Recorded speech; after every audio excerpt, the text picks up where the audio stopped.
TICCI Toby was walking through the darkness of the night when a burst of laughter startled him. The laughter came from the house.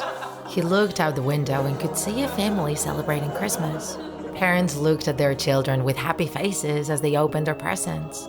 His head began to fill with memories. His mother, his sister, his father. A smile appeared on his lips, and in a few minutes he had already entered the home, leaving the family speechless. One scream, 2, 3, 4, and silence. TICCI silently observed the scene. The four heads had been placed under the Christmas tree, while the disemboweled bodies lay in the living room. He turned around and, smeared with blood, proceeded to set the house on fire.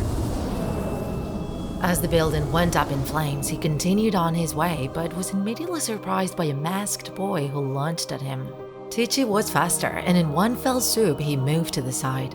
The masked man vanished as if turning into mist. TICCI drew his two axes and shouted into the air, threatening to make mincemeat out of his opponent. The masked man reappeared behind him and introduced himself. He was Eyeless Jack.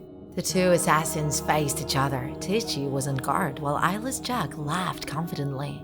The masked man was hungry, and with the scalpel in his hand, he jumped on TICCI by surprise, stabbing him in the shoulder.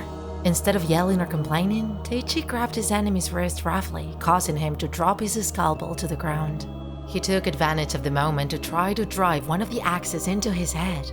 But Jack, who predicted his move, disappeared like smoke before the weapon touched his body.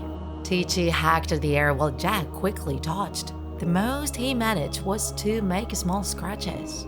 In an instant, Eyeless Jack kicked him sharply in the forehead, and Toby fell to the ground in a daze. Taking advantage of his opponent's moment of weakness, Jack jumped onto him, driving the scalpel several times into his abdomen.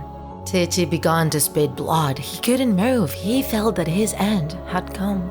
Then, as if his life flashed through images inside his head, he was able to see his sister again, dying in that tragic accident. His sister begged him to be strong, and he would. With a great push, he managed to push Jack away by driving his knee into his abdomen. He let out a deafening scream, falling to the ground beside him. Quickly, Toby got up and placed the food on Jack's stomach. He grabbed one of his axes from the ground, and a triumphant smile spread across his face. He raised his hand aggressively, aiming at Jack's neck, and suddenly the assassin disappeared into the mist again. "Coward!" shouted TICCI Toby. "Is that the only way you have to defend yourself? Fight and show that I am not dealing with a rat that only hides." With a loud laugh, Eyeless Jack reappeared behind him and took his axe from him. TICCI was unarmed. Jack grabbed him tightly by the neck, trying to choke him. TICCI began to kick. He had no oxygen. His feet moved with ticks before his imminent death. But suddenly, the assassin loosened his hands. TICCI didn't understand anything until he could see a long arm holding Jack from a distance. He was a Slender Man. He grabbed Jack by the neck, disconcerting the two assassins. Jack struggled, but his Slenderman squeezed him tighter and tighter as he walked closer to the place where they were. Toby did not expect Slenderman to show up to save him. If he had arrived 1 second later, he would already be dead. Jack let out several screams at the force to which he was being subjected, and even more so when Slenderman's mouth opened monstrously, revealing rows of sharp and bloody teeth. With violence, he threw the assassin into the air, leaving him badly injured with a blow, and he walked away from the scene. He'd given TICCI time to finish off his enemy, but he wasn't going to finish the job. TICCI Toby had to prove he was up to the task by showing his boss his skills. TICCI walked menacingly over to Jack, who was lying injured on the ground. He would finally eliminate his opponent.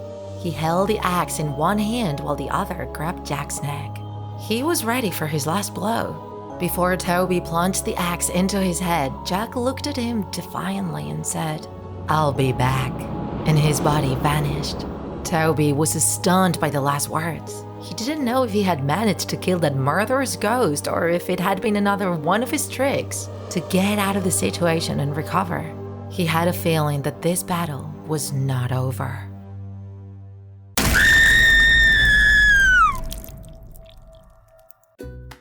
If you enjoyed this video, don't forget to like it. And if you want to see more Draw My Life videos, subscribe to our channel. See you in the next episode!